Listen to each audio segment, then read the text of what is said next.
Bonjour et re-bienvenue à ce cours d'introduction à Word. Aujourd'hui, dans le chapitre 3, nous aborderons les retraits, c'est-à-dire les petits décalages qu'on peut appliquer à notre texte, ainsi que les listes, comme le nom le dit, c'est pour créer des petites listes, soit numérotées ou en lettres. Donc, sans plus tarder, on va transférer vers Word afin de vous faire visualiser et montrer tout ça.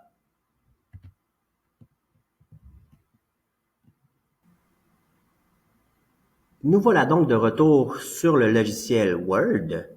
Donc, comme pour le chapitre précédent, afin de vous aider à bien visualiser les différentes modifications qu'on apporte à notre texte, j'ai créé un faux texte d'office afin que vous puissiez voir tous les petits changements qu'on va appliquer.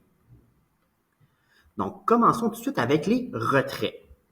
Donc, les retraits, ce sont les différents décalages qu'on va appliquer par rapport à la marge de gauche ainsi que la marge de droite de notre feuille. Donc, tous les décalages qu'on va appliquer sont en fonction de la règle qu'on a juste ici en haut.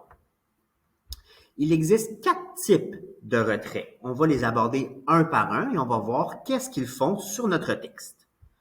Pour faire ça, à chaque fois qu'on va faire un retrait, ça va être important de placer notre point d'insertion, donc notre petite icône qui clique, dans le paragraphe qui nous intéresse. Donc, pour le premier retrait, le retrait à gauche, je vais l'appliquer au premier paragraphe. Donc, je place mon point d'insertion dans le premier paragraphe. Pour appliquer le retrait, je vous suggère d'aller voir la boîte de dialogue paragraphe et d'aller ouvrir cette boîte de dialogue en cliquant sur la petite flèche qui est juste ici. Donc, en cliquant dessus, j'ai cette boîte ici qui apparaît et nous, on va se concentrer dans la section du milieu qui sont les retraits. On a abordé au chapitre précédent l'espacement qui se trouve juste ici en dessous. Donc, dans la même boîte, on peut venir appliquer les retraits. Le retrait à gauche, c'est la distance par rapport à notre marge de gauche où l'on veut que notre texte s'enligne. Donc, ici, mon premier paragraphe, je vais créer un décalage de 2 cm par rapport à ma marge de gauche. Donc, on devrait voir l'ensemble des 3 lignes qu'on voit juste ici, du premier paragraphe, se décaler de 2 cm. Donc, j'applique le tout. Et on voit ici que les curseurs se sont déplacés aux deux, donc de 2 cm. Et là, l'ensemble de mon paragraphe est aligné à 2 cm de ma marge de gauche. Donc ça, c'est le retrait de gauche. On peut faire la même chose du côté droit avec la marge de droite. Donc, je place mon curseur dans le paragraphe qui m'intéresse. Je viens ouvrir la boîte dialogue paragraphe.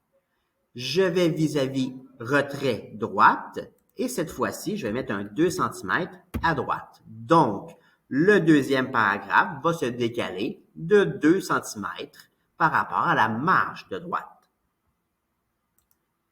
Et voici le résultat d'un retrait à droite.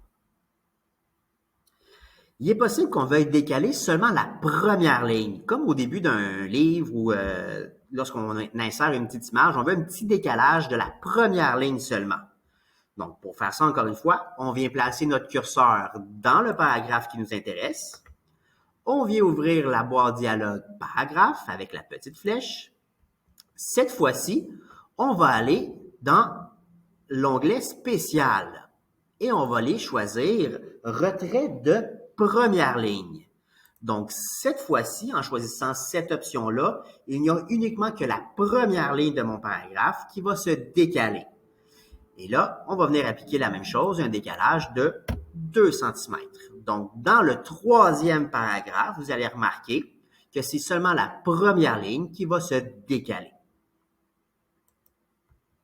Comme vous pouvez voir juste ici, la première ligne s'est tassée de 2 cm et les lignes qui suivent sont restées au même endroit.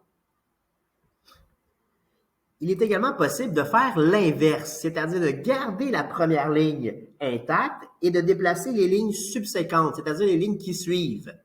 Donc, encore une fois, on va aller placer notre curseur, notre point d'insertion dans le paragraphe qui nous intéresse.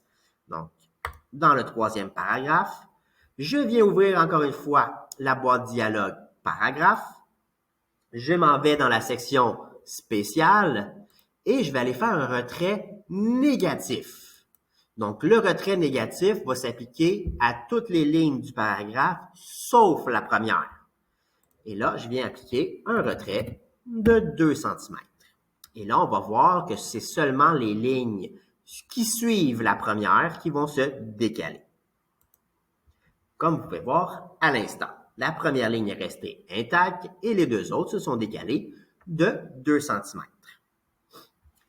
Donc, il est aussi possible d'ajuster tous ces retraits-là en utilisant les petites flèches qui sont ici. Donc, je vais tout ramener au départ et on va venir appliquer les différentes modifications. Donc, on a notre texte. Je peux faire la même chose ici. Je vais venir dans le premier paragraphe.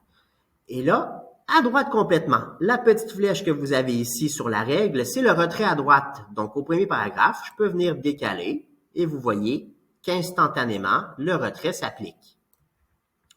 Je peux faire la même chose du côté gauche. Vous voyez 3 petits symboles. Le petit rectangle du bas, c'est l'équivalent du retrait à gauche. Donc, on va décaler l'ensemble du paragraphe vers la gauche. Et voilà, juste ici. On a ensuite le retrait de première ligne qui va être le petit triangle juste ici en haut. Donc, quand je vais tasser celui-là, il y a seulement la première ligne qui va se décaler. Et finalement, dans le dernier paragraphe, dans le petit triangle du milieu, je vais venir décaler le retrait négatif. Donc, c'est les deuxième et troisième lignes de mon texte qui vont se décaler, comme vous pouvez voir ici. Donc, c'est faisable avec les petits icônes que vous voyez sur votre règle, mais je vous conseille fortement d'utiliser la boîte dialogue afin de rentrer des mesures précises. Ici, avec les petites règles, on y va à l'œil. Donc, ça se peut que ça soit moins précis et ça n'ait pas les valeurs que vous recherchiez. Donc, ça ferait le tour de tout ce qui est les retraits. Je vais remettre mon texte à l'original et on va aborder cette fois-là la création des listes.